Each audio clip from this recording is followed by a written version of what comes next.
সময় যখন শেষ, উড়াল দেবে রুহুটা। দুই কাঁধের ফেরেশতা আপনারা রেখে চলে যাবে। তাহলে গর্ব করার মতো, অহংকার করার মতো এই দুনিয়ায় আমার কিছু আছে? আর দুই কাঁধে দুই ফেরেশতা দিল, ঠিক কিনা? আবার যখন চলে যাব, রুহুও উড়াল দিবে, ফেরেশতারাও চলে যাবে। দুই কাঁধে ছিল যে তোমারে দুইজনা পাহারা, তোমারে একলা থইয়া পলাইছে তাহারা। তোমার আটকুঠুরি নয় দরজা বন্ধ, এবার হলো রে হলো মুখে আল্লাহ রসুল সবে বলো। দুয়ারে আইসাছে পালকি নায়রি গাও তো হলো রে তোলো মুখে আল্লাহ রসুল সবে বলো, ঠিক কিনা? সময় যখন শেষ, উড়াল দেবে রুহুটা। দুই কাঁধের ফেরেশতা আপনারা রেখে চলে যাবে। তাহলে গর্ব করার মতো, অহংকার করার মতো এই দুনিয়ায় আমার কিছু আছে? খুলিকাল ইনসানু দাঈফা, দুর্বল আমরা, দুর্বলের ঘরের দুর্বল। এজন্য আমরা যেন অহংকার প্রদর্শন না করি। অহংকার আল্লাহর চাদর, আল্লাহর চাদর ধরে যেন আমরা না টানি। আমরা যেন বিনয়ী হই, মুতাওয়াদি। কানা রাসূলুল্লাহ সাল্লাল্লাহু আলাইহি ওয়াসাল্লাম মুতাওয়াদিআন জিদ্দান, অত্যন্ত বিনয়ী ছিলেন আল্লাহ রাসূল সাল্লাল্লাহু আলাইহি ওয়াসাল্লাম। কখনো অহংকার দেখাতেন না, কখনো অহংকার প্রদর্শন করতেন না। অহংকার করা হচ্ছে শয়তানের খাসলাত, ঠিক কিনা? খালাকতানি মিন নার ওয়া খালাকতাহু মিন তিন। সে লজিক খাটাইছে আল্লাহর সাথে। আল্লাহর সাথে লজিক খাটানো যাবে? আল্লাহ বললেন সেজদা দাও, আদমকে সেজদা দাও, সব ফেরেশতারা সেজদা দিল। শয়তান যুক্তি খাটালো, খালাকতানি মিন নার, আল্লাহ তুমি আমাকে তৈরি করেছো আগুন থেকে, ওয়া খালাকতাহু মিন তিন, আদমকে তৈরি করেছো মাটি থেকে। মাটির বৈশিষ্ট্য রেখে দিলে নিচে টপাস করে পড়ে, আর আগুন জ্বালিয়ে দিলে উপরে দাউ দাউ করে উপরে উঠে যায়। তো যেটা ঊর্ধ্বগামী এটা নিম্নগামীকে কখনো সেজদা করতে পারে না।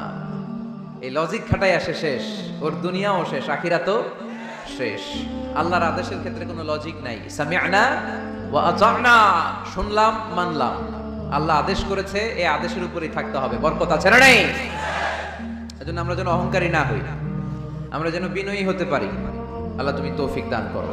এজন্য পথ দুইটা, একটা ডান দিকে চলে গিয়েছে, এটা চলে গিয়েছে জান্নাতে, আর একটা বাঁ দিকে, এটা চলে গিয়েছে জাহান্নামে। জান্নাতের একটা পথ, জাহান্নামের আরেকটা পথ। So now the decision is yours. সিদ্ধান্ত আমাদের, সিদ্ধান্ত আপনাদের। আপনি কোন পথে যাবেন, ডানে না বায়ে? আর আওয়াজ করে বলেন। ডানে আছে ক্ষমা, আর আছে জান্নাত। ওয়াসারিউ ইলা মাগফিরাতিন মির রাব্বিকুম ওয়া জান্নাতিন আরদুহাস সামাওয়াতু ওয়াল আরদ উইদ্দাত লিল মুত্তাকিন। তোমরা ক্ষমার দিকে ছোট, জান্নাতের দিকে ছোট। জান্নাত কামাইয়ের প্রতিযোগিতা করো। রব্বে কারীমের যে লিস্ট আছে, ওই লিস্টে ক্ষমাপ্রাপ্ত বান্দাদের কাতারে নিজের নাম তোলো। আল্লাহ বললেন ডান দিকে যাওয়ার জন্য, জান্নাতে যাওয়ার জন্য প্রতিযোগিতা করো। আমরাও প্রতিযোগিতা করি, তবে জান্নাতের জন্য না, ঠিক কিনা? কিসের জন্য প্রতিযোগিতা করি আমরা? হ্যাঁ, টাকা কামানোর, আর হ্যাঁ ক্ষমতা। আমার এলাকা, আমার বাড়ি, আমার গাড়ি খায়া ফেলামু, আসরা নাই? কিসের বাড়ি তোর? কিসের ক্ষমতা তোর? ক্ষমতার মালিক একজন, চিল্লায় বলো তিনি কে? পরের জায়গা পরের বাড়ি, ঘর বাঁধিয়ায় আমি রই, আমি তো সেই ঘরের মালিক নই। পরের জায়গা পরের বাড়ি, ঘর বাঁধিয়ায় আমি রই, আমি তো সেই ঘরের মালিক নই, ঠিক কিনা? যে বাড়িতে আমি থাকলাম, আগে থাকতো আমার দাদা, তারপরে দাদার দাদা, আমি মরে গেলে থাকবে আমার ছেলে, তারপরে থাকবে আমার নাতিপুতি। তো এটা আমার বাড়ি হইলো কেমনে? আসল মালিক তো একজন, তিনি কে? কত টাকা দিয়ে ফ্ল্যাট কিনলাম, বাড়ি বানালাম, ইটালি থেকে টাইলস এনে গোসলখানাটা তৈরি করলাম, আমার জীবনের শেষ গোসলটা কি ওই গোসলখানায় হবে? চিল্লায় বলেন। এজন্য আসল ঘর হচ্ছে কবরের ঘর। কিন্তু আমরা এই মরিচিকার পেছনে ছুটে বেড়াই, ধোকা, এটা একটা ধোকা। সবাই ব্যস্ত, সুপার বিজি, খুব ব্যস্ত। কি জন্য তুমি ব্যস্ত জানে না? মরিচিকা, কাসারাব, মরিচিকা, ধোকা, লালসা। বল তুফিরুনাল হায়াতাদ দুনিয়া ওয়াল আখিরাতু খায়রু ওয়া আবকা। তোমরা দুনিয়ার জীবনকে প্রাধান্য দাও, কিন্তু আখিরাত হচ্ছে শ্রেষ্ঠ এবং স্থায়ী। কথাটা কার? এজন্য প্রতিযোগিতা যদি করতে হয়, আখিরাত কামানোর প্রতিযোগিতা করব, ঠিক কি না?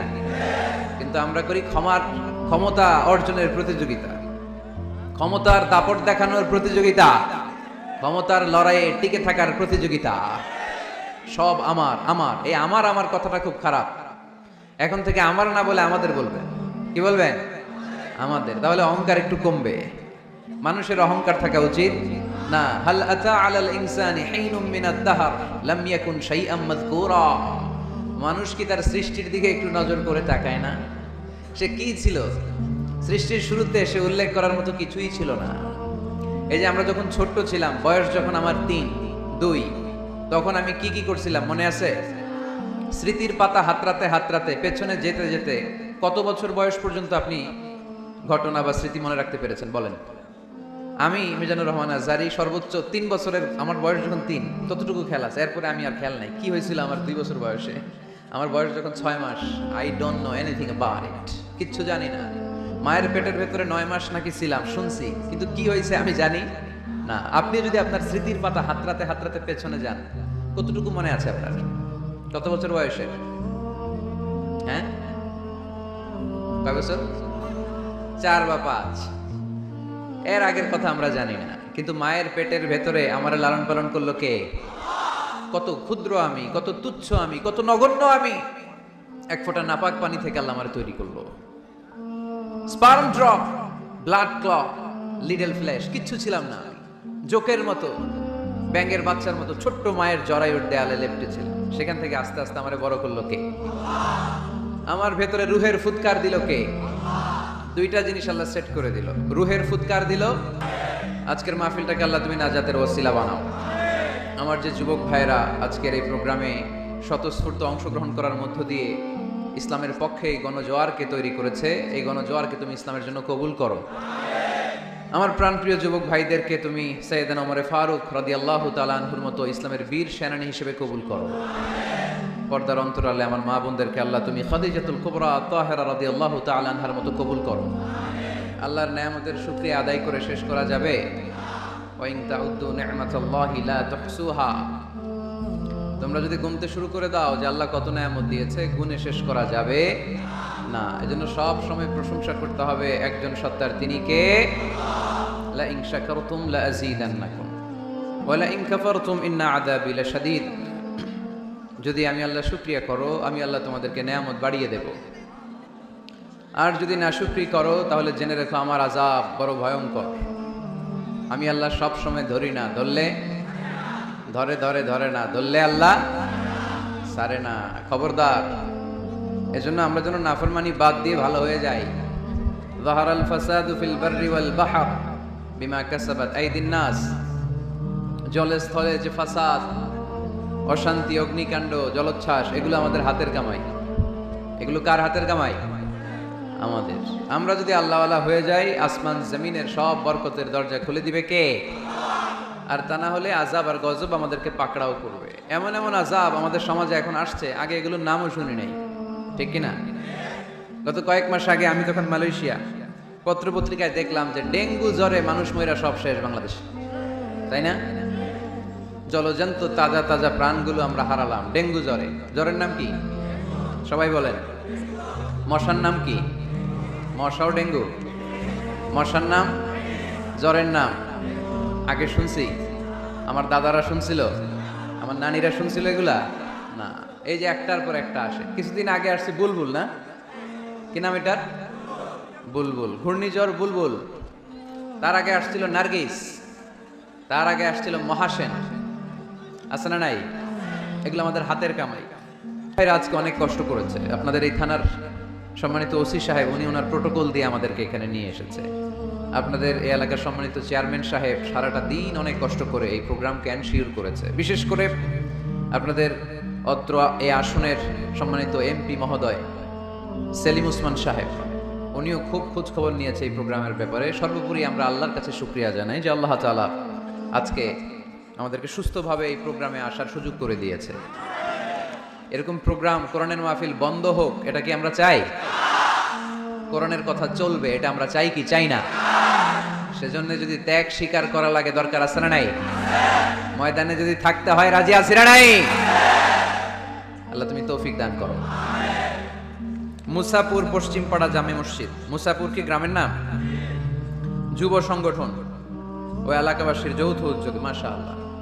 যুবক এলাকাবাসী ভাই ভাই, অন্যদের কোনো খাওয়া নাই, ঠিক কিনা? এরকম আন্তরিক সংঘ গড়ে তুলতে হবে এলাকায়। যুবকরা হচ্ছে আগামীর বাংলাদেশ, তোমাকেই খুঁজছে বাংলাদেশ। তোমার দেহে এখন অনেক শক্তি, উচ্ছ্বাস, এটাকে ইসলামের পক্ষে কাজে লাগাতে হবে। এটা আজে বাজে কাজে, মাদকের পেছনে দৌড়াদৌড়ি করে, অপরাজনীতির পেছনে দৌড়াদৌড়ি করে, মারামারি এগুলোর পেছনে দৌড়াদৌড়ি করে, সন্ত্রাস, জঙ্গিবাদ, টেন্ডারবাজি, চাঁদাবাজি এগুলোর পেছনে দৌড়াদৌড়ি করে সময় নষ্ট করা যাবে। এদিকে কি দেখা যায় না? এই স্টেজের এই পাশে যারা আছেন একটু চাপেন, সামান্য চাপলেই ওনারা দেখতে চায়।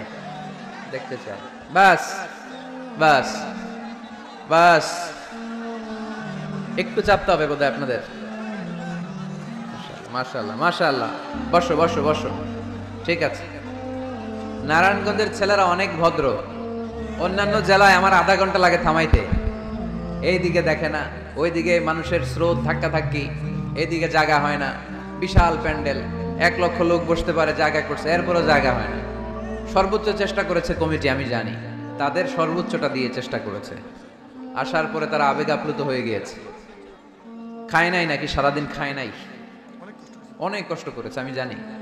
তো এই জন্য আপনারা সহযোগিতা করবেন। নারায়ণগঞ্জের ছেলেরা অনেক ভদ্র। গতকাল আমার এলাকায় মাতো এলেই আমি ঠিক করতে পারি নাই, আধা ঘন্টা সময় নিছে। এদিকে কয় হুজুর দেখি না, আপনি আসেন। ওদিকে গেছি, কয় এদিকেও আসতে হবে।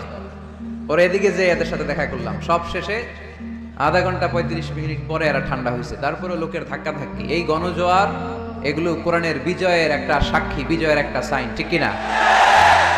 এই বিজয়কে কি কেউ ঠেকায় রাখতে পারবে? দুনিয়ার কোনো লাভের জন্য আমরা আসছি? একজনকে খুশি করার জন্য এসেছি, তিনি কে? এই বিজয়ের জন্য যদি সর্বোচ্চ স্যাক্রিফাইসের নাজরানা পেশ করতে হয়, আমরা রাজি আছি না নাই? কারা কারা রাজি? দুহাত উঁচু করে আল্লাহর দেখায়।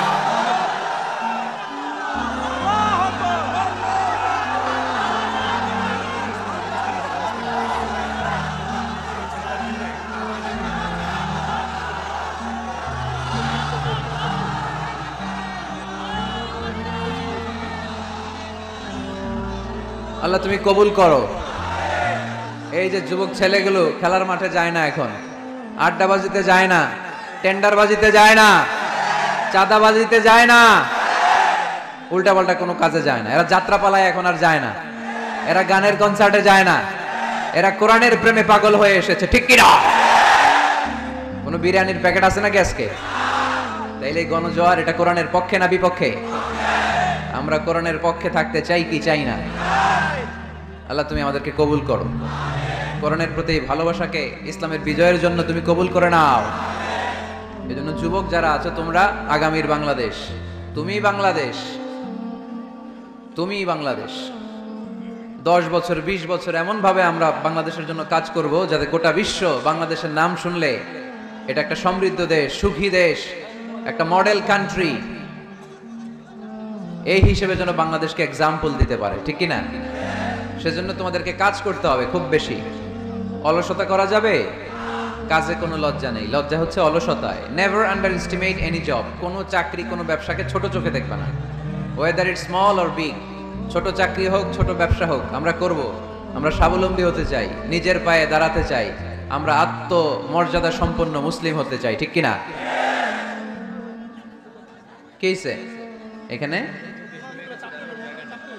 লোকজন অনেক বেশি হয়ে গেছে, দাঁড়ানোর জায়গা নাই। প্রতি রাতের ঘটনা। প্রিয় ভাইরা, কি হয়েছে? কি হয়েছে? প্রজেক্টর আছে, প্রজেক্টর আছে। এই সাউন্ড বক্স এখন নামাইতে গেলে অনেক সময় লাগবে। একটু দেখো ক্যামেরাওয়ালা ভাইদের প্রতি একটু এহসান করো। এখানে যদি 1 লক্ষ লোক হয়, কালকে 20 লক্ষ লোক এই কথাগুলো শুনবে। এই নারায়ণগঞ্জের যুবক ভাইদের উসিলায় কোটি মানুষ কোরআনের পথে আসুক, আমরা চাই কি চাই না? আমরা কোরআনের জন্য সব করতে পারি, সব বিলিয়ে দিতে পারি। আজকের এই 1 ঘন্টার কষ্ট আমাদের কাছে কোনো কষ্টই না, তাই না? মাশাআল্লাহ মাশাআল্লাহ, এই তো চমৎকার। বেশি নাড়াচাড়া করো না, বেশি নাড়াচাড়া করা যাবে না, আস্তে করে রেখে চুপ করে বসে যাও। চুপ করে বসে যাও। এই তো ছেলেপেলেরা অনেক ভদ্র, ঠিক আছে, আওয়াজ হবে না, জায়গা না পেলে দাঁড়িয়ে শোনো। বলছিলাম যুবকরা হচ্ছে আগামীর বাংলাদেশ। কাজকে ছোট করা যাবে না, যে কোনো কাজ পেলেই করা শুরু করতে হবে। নতুন চাকরি পেলে, নতুন ব্যবসা পেলে এরপরে ধরবা, কিন্তু বাবুগিরি দেখিয়ে অলসতা করে বসে থাকা যাবে। কাজ ছোট হোক বা বড় হোক, বরকত দেয় কে? সুন্দরভাবে করলে প্রত্যেকটা কাজে বরকত আছে না নাই? যে কোনো কাজ করো না ভাই, যে কোনো কাজ করো, তা যেন হয় সবার চেয়ে সবচেয়ে সুন্দর। যে কোনো কাজ করো না ভাই, যে কোনো কাজ করো, তা যেন হয় সবার চেয়ে সবচেয়ে সুন্দর। হোক না সেটা পড়া লেখা, রঙের ভাষায় ছবি আঁকা, হোক না সেটা পড়া লেখা, রঙের ভাষায় ছবি আঁকা, হোক না সেটা সামান্য কাজ কিংবা মহত্তর, তা যেন হয় সবার চেয়ে সবচেয়ে সুন্দর। যে কোনো কাজ করো না ভাই, যে কোনো কাজ করো, তা যেন হয় সবার চেয়ে সবচেয়ে সুন্দর। ঠিক কিনা? যেটাই করি না কেন কাজ যেন সুন্দর হয়, কাজটা যেন এক্সাম্পল স্থাপন করার মতো হয়। তাহলে ওই কাজে বরকত দিবে কে? মাইক অপারেটর কে? আরেকটু স্ট্রং করতে হবে, আরেকটু স্ট্রং করো। ঠিক আছে, আমি বলছি আল্লাহ রাসূল সাল্লাল্লাহু আলাইহি ওয়াসাল্লাম যখন তোমাদের মতো যুবক, তিনি কি অলস ছিলেন? মা বাআসাল্লাহু নাবিয়ান ইল্লা রাআল গানাম। এই পৃথিবীতে এমন কোন নবী ছিল না যে নবীরা ছাগল চড়ায় নাই। সুবহানাল্লাহ বলবা না? ছাগল চড়িয়েছেন আমার প্রিয় নবী মুহাম্মদ সাল্লাল্লাহু আলাইহি ওয়াসাল্লাম। মরুভূমিতে তিনি ছাগল চড়াতেন অল্প কিছু পারিশ্রমিকের বিনিময়ে। সাহাবারা বললেন, ইয়া রাসূলুল্লাহ, সব নবী ছাগল চড়িয়েছে বুঝলাম, আপনিও? আল্লাহ রাসূল বললেন, হ্যাঁ আমিও কুনতু আরআহা আলা কারারিতি আহলি মক্কা। মক্কাবাসীদের দেয়া অল্প কিছু পারিশ্রমিকের বিনিময়ে মক্কা শহরে আমি নিজেও ছাগল চড়িয়েছি। কাজকে ডিফারেন্সিয়েট করে নাই, ছোট বড় না, কাজ যেটা পাও করতে হবে। কাজ করে খাওয়ার মধ্যে কোনো লজ্জা নেই, আছে শুধু সম্মান। ঠিক কিনা? সাউন্ড তো আরো খারাপ হয়ে গেল মনে হয়। এরকম কেন? একটা স্ট্রং অ্যান্ড ক্লিন সাউন্ড দাও। আসো ঠিক করো। তো এই জন্য যুবক যারা আছো, তোমরা আগামীর বাংলাদেশ। আল্লাহ রাসূল সাল্লাল্লাহু আলাইহি ওয়াসাল্লাম যুবক বয়সে একটা সংগঠন করেছিলেন, নাম হচ্ছে কি নাম? আরবিতে এটাকে বলে হালাফুল ফুদুল। হালাফ মানে শপথ, ফুদুল মানে ভালো কাজের শপথ। আমরা কি পারি না অলিতে গলিতে এরকম হিলফুল ফুজুলের মতো ইসলামিক ক্লাব গড়ে তোলা? পারবো না আমরা? এগুলোর উদ্যোগে আজকে যেরকম যুব সংগঠন ও এলাকাবাসীর যৌথ উদ্যোগে প্রোগ্রাম, এরকম সুন্দর সুন্দর প্রোগ্রাম করতে হবে। শুধু আউটডোর না, এখন থেকে ইনডোর প্রোগ্রাম করার দরকার আছে না নাই? আমাদের দেশে কমিউনিটি সেন্টারে শুধু বিয়ে আর সুন্নতে খাতনা, গোটা বিশ্বে কমিউনিটি সেন্টারগুলোতে কমিউনিটির বড় বড় প্রোগ্রাম করার জন্য তারা অ্যারেঞ্জ করে। কমিউনিটি সেন্টারগুলোতে সেখানে ইনডোর প্রোগ্রাম করতে হবে। প্রতি মাসে ভালো ভালো স্কলারদেরকে এনে, ইনফ্লুয়েন্সিয়াল স্পিকারদেরকে এনে যুবকদেরকে মোটিভেট রাখার দরকার আছে না নাই? কারণ যুবকরাই আগামীর বাংলাদেশ। আল্লাহ রাসূল সাল্লাল্লাহু আলাইহি ওয়াসাল্লাম প্রতিজ্ঞা করালেন যে এই হিলফুল ফুজুলের শপথ হচ্ছে মক্কায় চাঁদাবাজি টেন্ডারবাজি চলবে না, দুর্বলের উপর সবলের কোনো অত্যাচার চলবে না। এরকম হিলফুল ফুজুল থাকার দরকার আছে না নাই? আল্লাহ এই যুব সংগঠনকে তুমি কবুল করো, এলাকাবাসীকেও তুমি কবুল করো।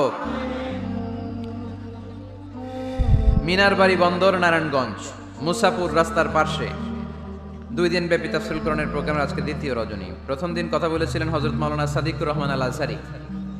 আল আজহার ইউনিভার্সিটিতে আমরা একসাথে পড়াশোনা করেছি। আমার ছোট ভাই সুন্দর কথা বলে, কোরআন থেকে বলে। আল্লাহ তাআলা সাদিকুর রহমান আল আজহারীর জ্ঞানকে তুমি আরো বাড়িয়ে দাও। আজকের রজনীতে আমাকে রেখেছেন আপনার আলোচক।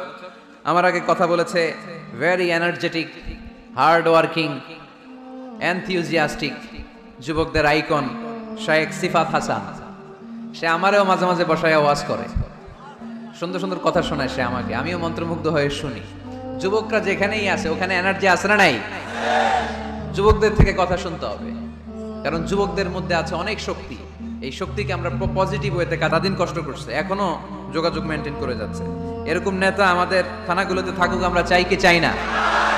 যারা কোরআনের মাহফিল বন্ধ করে না, অ্যারেঞ্জ করে দেয়, আয়োজন করে দেয়, সারাদিন গাদার মতো খাটুনি খেটে কোরআনের মাহফিলে রাত্রেবেলা নিজে উপস্থিত থেকে সার্থক করে দেয়। আমরা এই ধরনের নেতাদেরকে চাই যারা সবসময় কোরআনের পক্ষে থাকবে, ঠিক কিনা? আল্লাহ পাক অত্র এলাকার চেয়ারম্যান মহোদয়কে তুমি কোরআনের জন্য কবুল করো। আরো অনেক বিশেষ অতিথি এই প্রোগ্রামে উপস্থিত হয়েছেন, সম্মানিত অনেক অতিথিবৃন্দদের নাম এখানে আছে, যারা এই প্রোগ্রামের জন্য কষ্ট করেছে। আমরা সবার জন্য দোয়া করি, আল্লাহ তুমি সবাইকে কবুল করো। আসুন আমরা সময় নষ্ট না করে সরাসরি মহাবিশ্বের মহাবিশ্বয় মহাগ্রন্থ আল কোরআনুল কারীম থেকে কথা শুনি। আমি আমার খুতবার শুরুতে আপনাদের খেদমতে সূরাতু আল মুমিনুনের প্রথম আয়াত তেলাওয়াত করেছি। এই সূরায় আল্লাহ তাআলা মুমিনদের 7টি গুণের কথা বলেছেন, যে গুণগুলো একজন মুমিন হিসেবে আমাদের জীবনে থাকা দরকার আছে। এই 7টি গুণ আজকে আমরা জেনে যাব মানার উদ্দেশ্যে, ঠিক কি না? ওয়াজ কি শুধু শোনার জন্য শোনা? শুনতে চাইলে তো ইউটিউবেও শোনা যায়, শোনা যায় না? ইউটিউবে ওয়াজ শোনেন না আপনারা? আমার ওয়াজ শুনছেন? কারা কারা দেখি? মাশাআল্লাহ, আমরা হাত নামাই প্রত্যেক দিন। হ্যাঁ, মাশাআল্লাহ মাশাআল্লাহ মাশাআল্লাহ, আল্লাহ তুমি কবুল করো। এই ইউটিউবটারে আমরা ভালো কাজে লাগাবো। গান শোনা ছেড়ে দিছো? মাশাআল্লাহ, আল্লাহ তুমি কবুল করো। এটা অনেক ভালো কথা যে আমরা আজে বাজে কাজে আর সময় নষ্ট করি না। ইন্টারনেট ইউজ করলেও এটা কোরআনের কাজেই লাগাই, ঠিক কি না? তো ওয়াজ কিন্তু ইউটিউবেও শোনা যায়, কিন্তু এখানে আমরা এসেছি একটা স্পিরিট নিয়ে যাব। সরাসরি কথা শোনার আর বলার মধ্যে একটা তাসির প্রভাব আছে না নাই? তো এই জন্য বিশ্বাসীদের যে 7টা গুণাবলী আজকে এগুলো আমরা জেনে যাব, যাতে করে আমরা মানতে পারি, পালন করতে পারি, ঠিক কিনা? সূরাটার নাম হচ্ছে সূরাতুল মুমিনুন। সূরার নাম কি?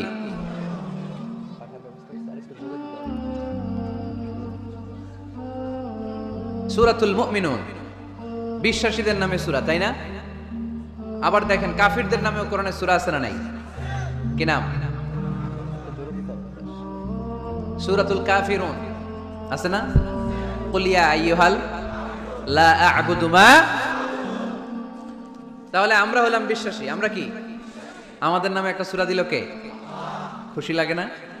ভাল লাগে না অনেক? আমাদের নামে আল্লাহ কোরআনে সূরা দিয়েছেন। আবার আমাদের বিরোধী যারা কাফির, তাদের নামে আল্লাহ সূরা দিলেন। আরেকটা শ্রেণী আছে, মুমিনও না কাফিরও না, মাঝামাঝি। কি নাম? মুনাফিক। তাদের নামে সূরা আছে না নাই? সূরাতুল মুনাফিকুন। এরা বড্ড ভয়ঙ্কর। মুনাফিকের চেয়ে কাফের ভালো, মুনাফিকের চেয়ে হিন্দু ভালো, মুনাফিকের চেয়ে খ্রিস্টান ভালো। কারণ কেউ যদি কাফের হয়, আমরা জানি ও কাফের, ও ইসলামের শত্রু, এটা জানি, ওর ব্যাপারে সচেতন। কিন্তু মুনাফিক, সে বলে মুসলিম কিন্তু ভিতরে ভিতরে মুনাফিক। ঝামেলা আছে না নাই? ভিতরে এক বাইরে আরেক, তার নাম মুনাফিক। ভিতরে এক বাইরে আরেক, তার নাম ডবল স্ট্যান্ডার্ড মেনটেন করে। দুমুখ সাপ, এদিকেও আছে ওদিকেও আছে, এদিকেও যায় ওদিকেও যায়, এদিকেও নাই ওদিকেও নাই, নেহি এদার নেহি ওদার, তার মিয়ান মে সাদার বাদার আছে না? উপর দিয়ে ফিটফাট, ভিতর দিয়ে সদরঘাট। উপর মে পাক সাফ, আন্দার মে খালাত মালাত। উপরে অনেক পাক সাফ, ভিতরে ঝামেলা। এরা মুনাফিক, যেদিকে বৃষ্টি এদিকে ছাতা ধরে। যখন যার কাছে টাকা পয়সা আছে তারা তেল মারে, আছে না নাই? আমরা মুনাফিক হতে চাই? আমরা মুমিন হতে চাই কি চাই না? মুমিন হয় কখন? যখন তার বিশ্বাস থাকে, ঠিক কিনা? আল্লাহ বিশ্বাস, আখিরাতে বিশ্বাস। এই বিশ্বাসটা কিন্তু অনেক দামি।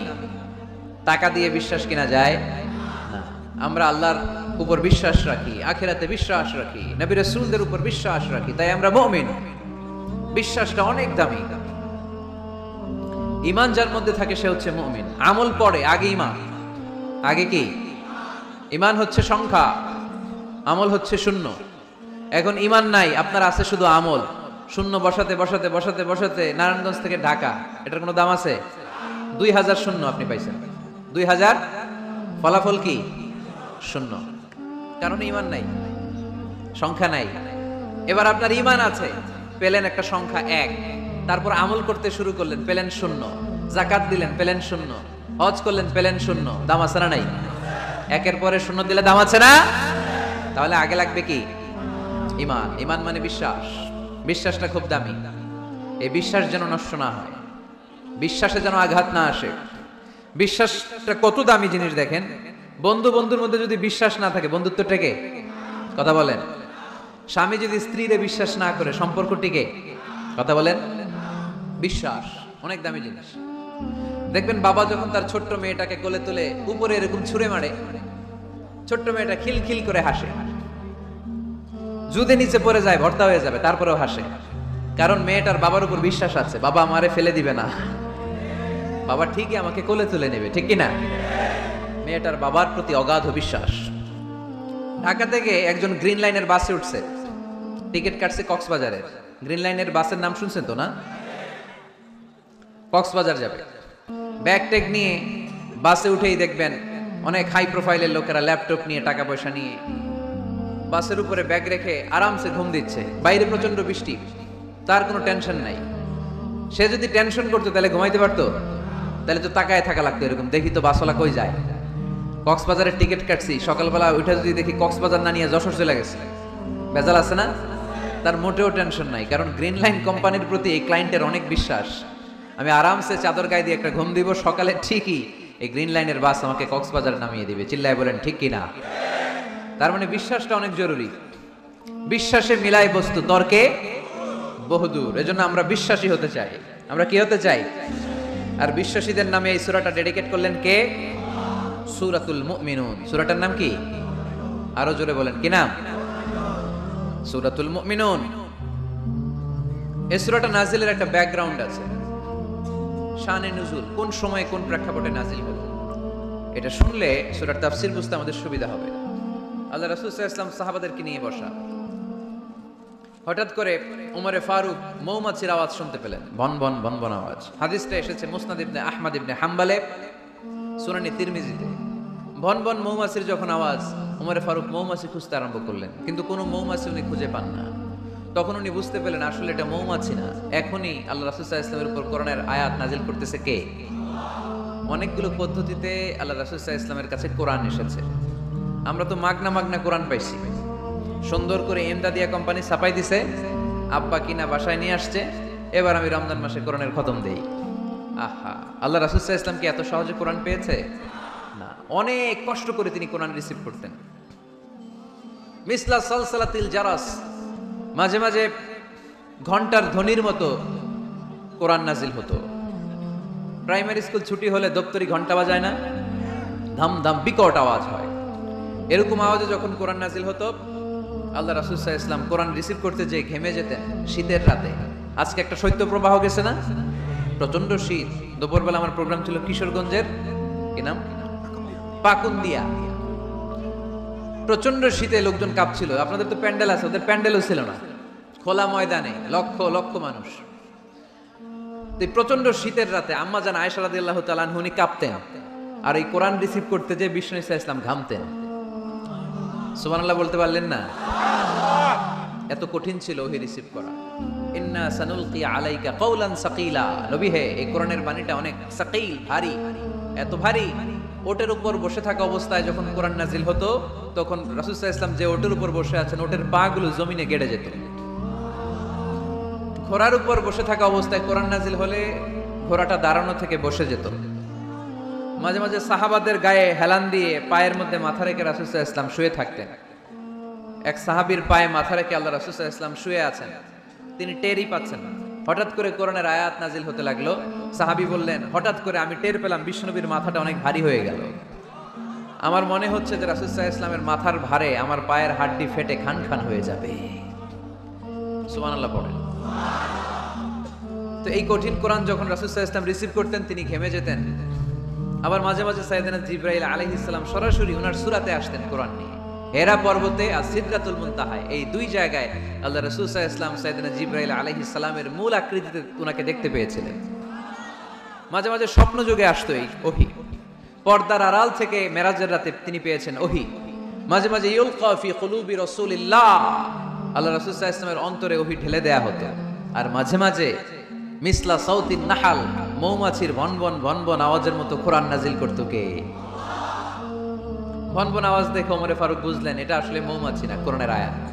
কোরআনের আয়াত নাজিল শেষ, আল্লাহ রাসূল সাল্লাল্লাহু আলাইহি ওয়াসাল্লাম চেহারা ঘুরিয়ে সাহাবীদের দিকে মুখ করে বসলেন আর বললেন, এইমাত্র সূরাতুল মুমিনুনের শুরুর দিককার আয়াতগুলো আমার কাছে নাজিল হয়েছে। এখানে আল্লাহ তাআলা মুমিনের 7টি গুণের কথা বলেছে। কয়টি?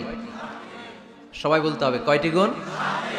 আল্লাহ রাসূল বললেন মান আকামা হুন্না দাখালাল জান্নাহ, এই 7টা গুণ যে মানবে আল্লাহ তাআলা জান্নাতুল ফেরদাউসের মালিক বানায় দিবে। আজকে এই 7টা গুণের ব্যাপারে আমরা জেনে যাব ইনশাআল্লাহ। পড়ি আর জোরে পড়ি ইনশাআল্লাহ। আর যদি আপনাদের কষ্ট হয় ওঠা বসা করবেন না, হাত তুলে দাঁড়িয়ে যাবেন, বলবেন হুজুর কষ্ট হচ্ছে, দুই একজনের কাছ থেকে শুনলেই দোয়া করে বিদায়, সংক্ষেপ করে দেবেন ইনশাআল্লাহ। মাইকের সাউন্ডে আমি প্রাণ পাচ্ছি না। আমি বলতেছি একটু ইকো দিয়ে দেখো প্রাণ পাওয়া যায় কিনা। একটু ইকো দাও তো দেখি, বেশি দিও না, আবার একটু দাও। দুর্বল, সাউন্ড দুর্বল। প্রতি রাতে আমাদেরকে কথা বলতে হয়। সাউন্ড সিস্টেম যদি ডিজিটাল সাউন্ড সিস্টেম না হয়, দুর্বল হয়, আমাদেরকে শাউট করতে হয়। একদিনের জন্য শাউট করে আমার গলা ভাঙলে আমার জীবন ধন্য, সমস্যা নাই। কিন্তু আমার তো একদিন না। নোয়াখালীর লোকেরা কয় হুজুর আন্নে গো একদিন আঙ্গ ব্যাগ দিন, মানে আপনাদের একদিন হলো আমাদের ব্যাগ দিন, মানে প্রতিদিন। কি হয়েছে? সাপ কই? বসো বসো। তাহলে মুমিনের কয় গুণ? গলায় আওয়াজ নাই। কয়টা গুণ? শেষ পর্যন্ত এরকম আওয়াজ লাগবে আমার, আওয়াজ তোলা যাবে মাশাআল্লাহ। 7টা গুণ আজকে আমরা শুনবো। আল্লাহ শুরু করছেন قد أفلح المؤمنون الذين هم في صلاتهم خاشعون, সফল হয়েছে তারা ঈমান এনেছে যারা। কার কথা? সফলতার মানদণ্ড আল্লাহ দিয়েছেন ঈমান। আপনি যদি টাকাওয়ালা হন আপনি সফল না যদি ঈমান না থাকে, ঠিক কিনা? আপনি যদি ক্ষমতাওয়ালা হন আপনি সফল না যদি ঈমান না থাকে, ঠিক কিনা? আপনি অনেক বড় সেলিব্রিটি কিন্তু ঈমান নাই, আল্লাহর মানদণ্ডে আপনি সফল না, ঠিক কিনা? এজন্য আল্লাহ বলেছেন সফল হয়েছে তারা ঈমান এনেছে। আমি বলবো সফল হয়েছে তারা, আপনারা বলবেন ঈমান এনেছে যারা। আওয়াজ তুলে বলেন সফল হয়েছে কারা? যারা ঈমানদার তারা সফল। قد أفلح المؤمنون, successful indeed are the believers. তারাই সফল যারা ঈমানদার। তবে যেন ঈমানদার নয়, তাদের 7টা বৈশিষ্ট্য থাকা চাই। কয়টা? 1 নম্বর আল্লাহ বলছেন আল্লাযীনা হুম ফি সালাতিহিম খাশিউন, তারা যখন সালাতে দাঁড়ায় দিন দুনিয়ার হুঁশ থাকে না, তারা ভীত সন্তুষ্ট হয়ে আল্লাহর দিকে রুজু হয়ে সালাত আদায় করে। নামাজে যখন দাঁড়াবো দুনিয়ার কোনো হুঁশ জ্ঞান আমাদের থাকতে পারবে? আমাদের হুঁশ থাকবে একদিকে, তিনি কে? সালাতে কায়েম করো, সালাতে কায়েম করো, হবে সম্মানী তুমি, হবে জান্নাতি তুমি, হবে সম্মানী তুমি, হবে জান্নাতি তুমি। দিবে কাল হাসরে শীতল ছায়া আরশে আজিম, রাব্বিয়াল আলা রাব্বিয়াল আযীম। পড়েন রাব্বিয়াল আলা রাব্বিয়াল আযীম। আলহামদুলিল্লাহ। আল্লাযীনা হুম ফি সালাতিহিম খাশিউন। শুরু হয়ে গেল মুমিনদের 7টি বৈশিষ্ট্যের আলোচনা। 1 নম্বর বৈশিষ্ট্য হচ্ছে মুমিনরা যখন নামাজে দাঁড়ায় দিন দুনিয়ার হুঁশ থাকে না, তাদের চিন্তা তাদের ধ্যান চলে যায় একদিকে, তিনি কে? সাইয়েদনা আলী রাদিয়াল্লাহু তাআলা আনহু যুদ্ধের ময়দানে মারাত্মকভাবে জখম হলেন, আহত হলেন। পায়ের ভেতরে জিহাদের ময়দানে তীর ঢুকে গেল, তীর কেউ টেনে বের করতে পারে না, এতটাই জখম হয়েছে। তীর ধরে টান মারলে তিনি চিৎকার মারে। বিশ্বনবী দেখলেন অবস্থা বেগতিক। আল্লাহর হাবিব বললেন তীর ধরে টানাটানির দরকার নাই, যেহেতু টান মারলে ব্যথা পায়, ছেড়ে দাও, আজান দাও, বেলাল তুমি আজান দাও, একামত দাও। এক সাহাবীরে বললেন আমি যখন নামাজে দাঁড়াবো, আলী যখন নামাজে দাঁড়াবে, নামাজরত অবস্থায় তুমি তোমার নিজের দায়িত্বে আলীর পায়ের ভেতর থেকে তীরটা টেনে বের করে ফেলবা। আজান দেয়া হলো, একামত হলো, বিষ্ণু ঈসা ইসলাম নামাজ পড়তে শুরু করলেন। সাইয়েদনা আলী রাদিয়াল্লাহু তাআলা আনহু নামাজে দাঁড়ালেন। ওই সাহাবী দাঁড়ান নাই, বিশ্বনবীর পরামর্শ অনুযায়ী কাতারের ভেতর দিয়ে যে বিশ্বনবীর মেয়ের জামাতা সাইয়েদনা আলী রাদিয়াল্লাহু তাআলা আনহুর পা থেকে টান মেরে তীর বের করেছে। টান দিয়ে তীর খোলা হয়েছে, কিন্তু সাইয়েদনা আলী মুহূর্তের জন্য টের পান না। আগে টান মারতেছে, ব্যথা পায়, চিৎকার মারে, কিন্তু সালাতের অবস্থায় টান মেরে তীর বের করেছে, উনি টেরই পান নাই। আল্লাহু আকবার। তার মানে যখন নামাজে তিনি দাঁড়িয়েছেন দিন দুনিয়ার হুঁশ তার ছিল না। তার হুশ জ্ঞান চিন্তা ধ্যান সব কিছু চলে গিয়েছে একজনের দিকে, তিনি কে? এজন্য বিশ্বনবী বলতেন আনতা আবুদাল্লাহ কাআন্নাকা তারা ফাইন লাম তাকুন তারাহু ফাইন্নাহু ইয়ারাক। এমন ভাবে নামাজ পড়বে মনে করবে তুমি আল্লাহকে দেখে দেখে নামাজের মুসল্লায় আছো, ঠিক কি না? যখন নামাজ পড়বা ভাববা তুমি আল্লাহকে দেখছো। আর যদি এটা কষ্ট হয় অ্যাট লিস্ট এটা ভাবো যে আল্লাহ তোমায় দেখছে। আমাদেরকে দেখে কে? আমি যে নামাজ পড়ি দেখে কে? এই চিন্তাটা মাথায় থাকার দরকার আছে না নাই? কিরে ভাই, এখানে তো ধাক্কাধাক্কি করে লাভ নাই। প্রজেক্টর গুলো কোন দিকে? প্রজেক্টর আছে ওই যে পেছনে প্রজেক্টর, ওখানে চলে যাও। এখানে দেখার জন্য যদি ধাক্কাধাক্কি করো বিশৃঙ্খলা হবে। সাউন্ড নাই? এই মাইকটা কি কাজ করে না তোমার? তো সাউন্ড পায় না কেন? আচ্ছা সাউন্ড কম বলে যদি চিল্লাও তাহলে তো আমার কথা আরো শোনা যাবে না। ও দেখতেছে, ওকে দেখতে দাও। এত বড় গ্যাদারিং এ এইদিকে সমস্যা হবে, ওদিকে তার ছিঁড়ে যাবে, ওদিকে সাউন্ড বক্স নষ্ট হয়ে যাবে, এটা খুব স্বাভাবিক। তোমাদের সহযোগিতা লাগবে, তা না হলে তো একটু পর পর আলোচনার মাঝখানে ব্রেক দিলে আলোচনা করা যাবে না। লক্ষ লক্ষ লোকের সমাগম, এখানে কিছু সমস্যা হবেই, এগুলো মেনে নিয়ে আমাদেরকে বসে থাকতে হবে, ঠিক কিনা? মাইক অপারেটর, লাস্ট চান্স দিলাম তোমার, এটা ঠিক করো তাড়াতাড়ি। তোমার মাইকের কারণে অনেকবার ব্রেক হয়েছে আমার আলোচনা। হয়েছে, একটা ছেলে কথা বলবে না এখানে। এই ছেলে